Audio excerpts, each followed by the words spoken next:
Michel Aglietta, bonjour. Bonjour.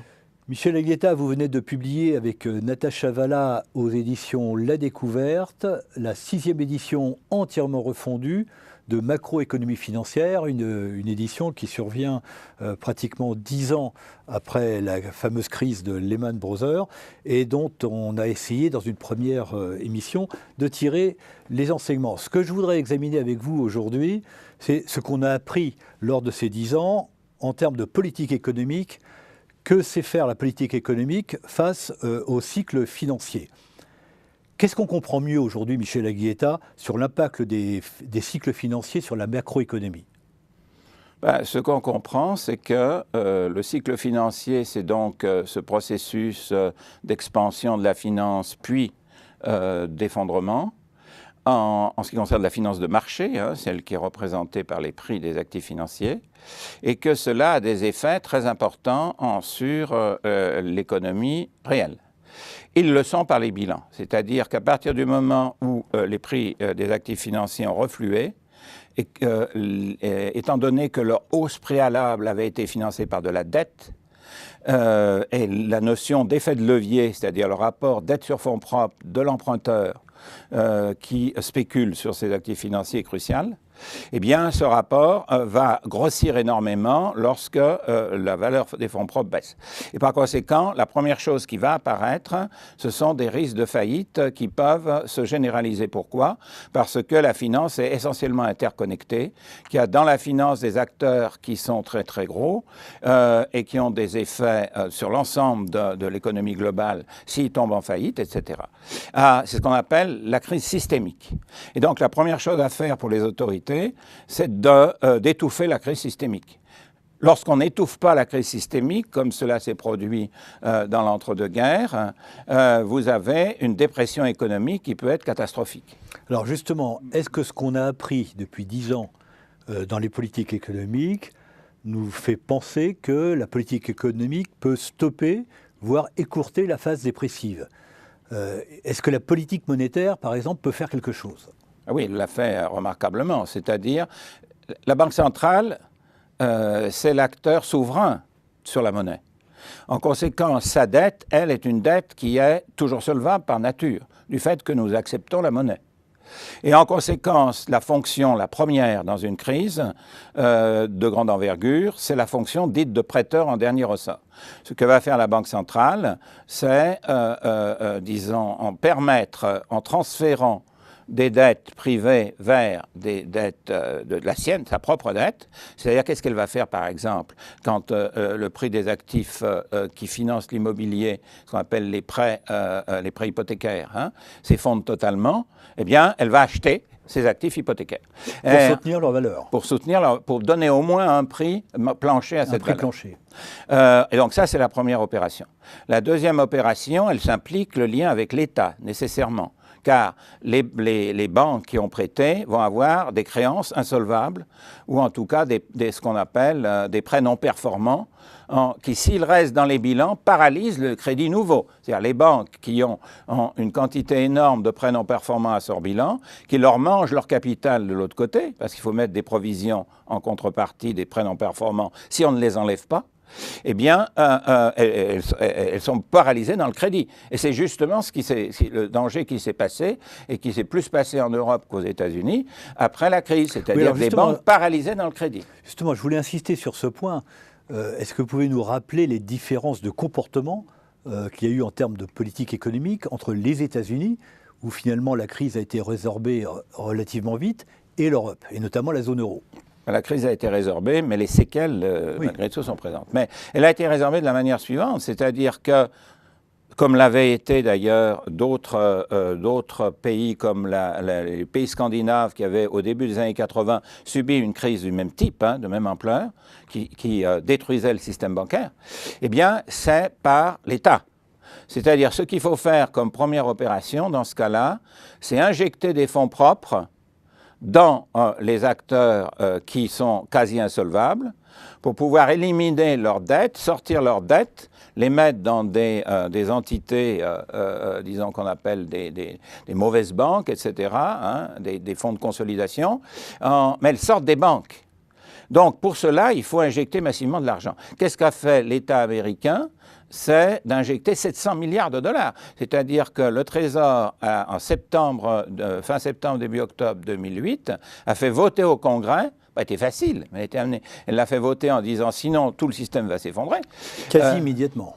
Oui, elle a fait voter 700 milliards de dollars. Et la Fed, la Banque centrale américaine, à partir de là, a fait une analyse des situations des banques, ce qu'on appelle des tests de stress, hein, et elle a pu identifier quelles étaient les banques qui avaient besoin de plus d'injections de capital et de moins. Ce qui fait qu'en effet, à la mi-2009, c'est-à-dire seulement 6 mois après, si vous voulez, avoir commencé à traiter le problème, les banques étaient en état de refaire crédit. Et ça a été l'avancée américaine par rapport à nous. Pourquoi nous, on ne pouvait pas faire ça? Parce que le traité de Maastricht bloquait la Banque centrale. Elle ne pouvait jouer un rôle de prêteur en dernier ressort qu'extrêmement limité, c'est-à-dire prêter à des banques qui ont des problèmes de trésorerie temporaire. Tandis que ce qu'a fait la Fed, c'est prêter à tout le système financier. Quand elle rachète des actifs qui sont des prêts hypothécaires, c'est à tout le système financier qu'elle prête. Et ensuite, elle va acheter elle-même les titres publics, etc. Donc, la première chose, c'est consolider le système financier. Ça, c'est fondamental. Si on ne le consolide pas, la crise dure plus longtemps. Et elle peut même entraîner. C'est ce qu'on a vu en Europe. Et l'autre élément après, c'est, disons, traiter les séquelles. En effet, comme je l'ai dit dans la précédente émission, les risques s'inscrivent dans les bilans et il est très difficile de faire ce qu'on appelle une déflation de bilan, c'est-à-dire réduire les dettes. Pourquoi c'est difficile de réduire les dettes? Parce que si beaucoup d'acteurs économiques, et c'est la caractéristique d'une crise systémique, hein, beaucoup d'acteurs économiques ont trop de dettes et veulent les baisser en même temps, eh bien, ils vont évidemment moins dépenser, il va y avoir moins de revenus, moins de production, et hop, difficulté à réduire la dette, puisque vous n'avez pas assez de revenus. Donc ce cercle vicieux, c'est ça qui entraîne la prolongation d'une crise financière dans ce qu'on appelle une stagnation économique. Dans quelle mesure la faiblesse de l'inflation contribue également à faire durer cette déflation des bilans? Exactement. Pourquoi? C'est que d'abord la faiblesse de l'inflation est aussi en partie le résultat endogène du fait qu'il n'y a pas assez de demande et donc pas assez de revenus qui se développent. Hein. Et donc les prix vont baisser parce qu'il n'y a pas assez de demande pour les soutenir. Ou en tout cas, l'inflation va baisser, les prix vont tendre vers zéro.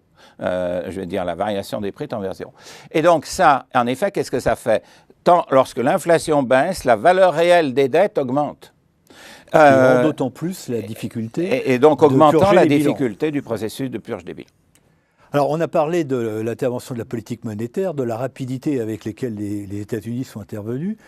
Qu'est-ce que peut faire de son côté la politique budgétaire? Alors on peut penser que la politique budgétaire peut faire mieux que la politique monétaire.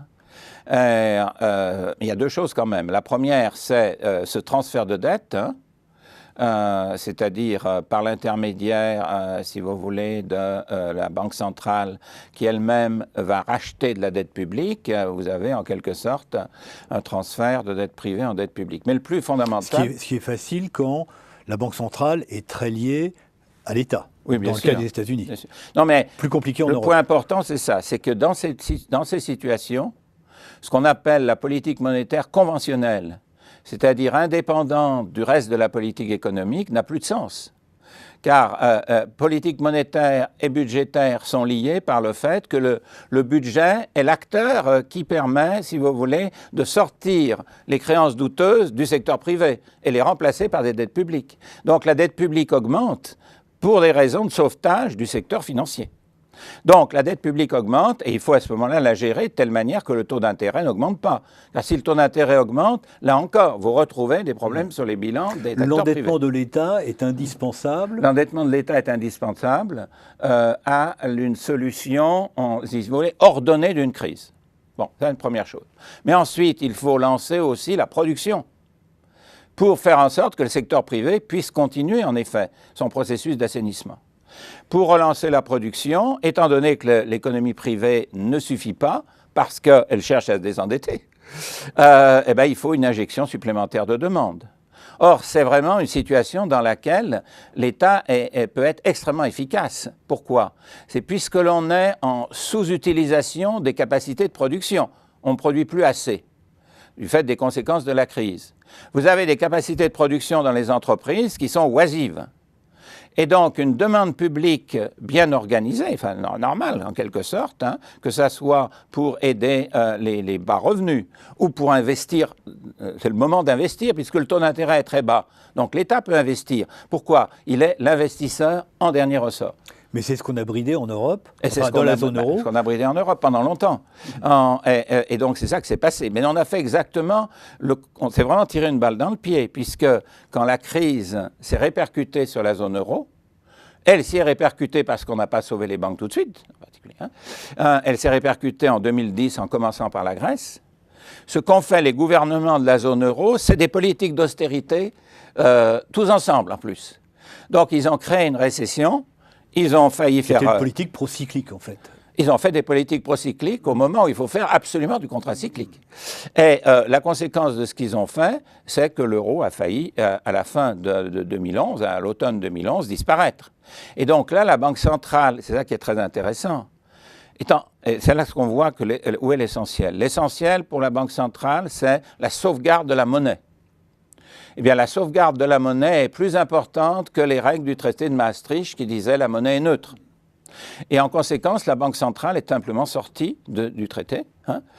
Elle a pris son rôle de prêteur en dernier ressort. Elle a commencé à faire comme la Fed, c'est-à-dire à acheter des actifs publics pour pouvoir faire baisser les taux d'intérêt le plus possible.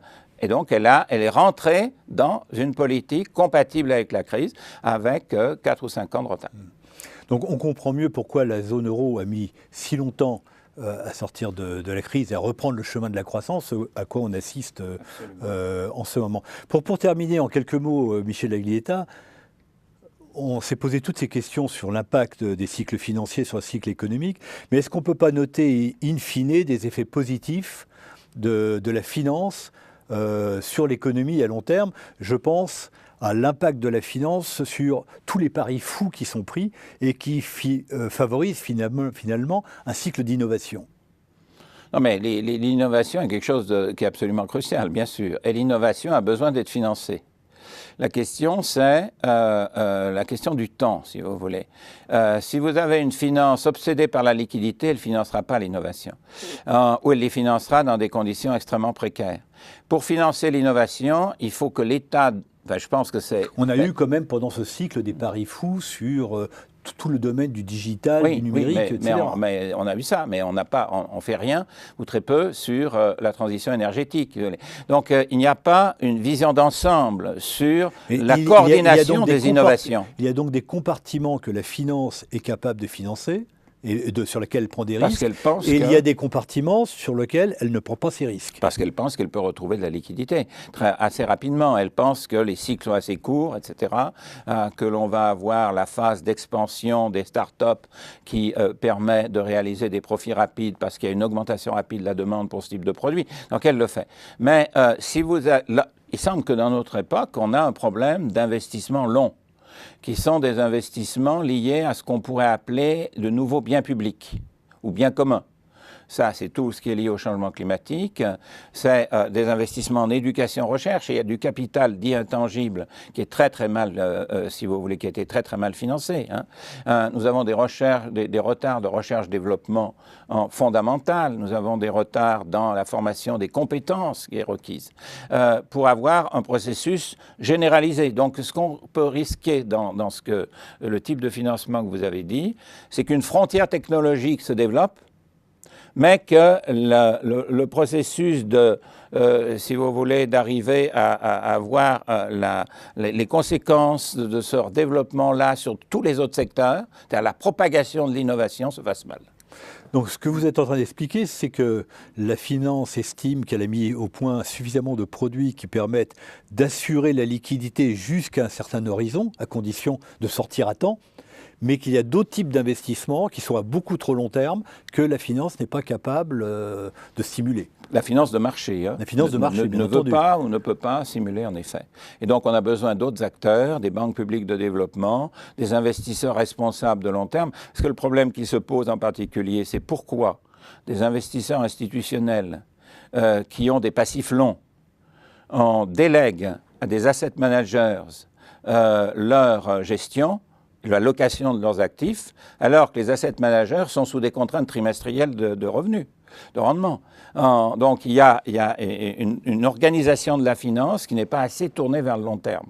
Et c'est ça que les réformes financières doivent pouvoir faire. Eh bien, Michel Aguiletta, merci pour ces explications et pour une compréhension plus complète. Je renvoie à votre ouvrage Macroéconomie financière. Merci Michel Aguiletta. Merci beaucoup.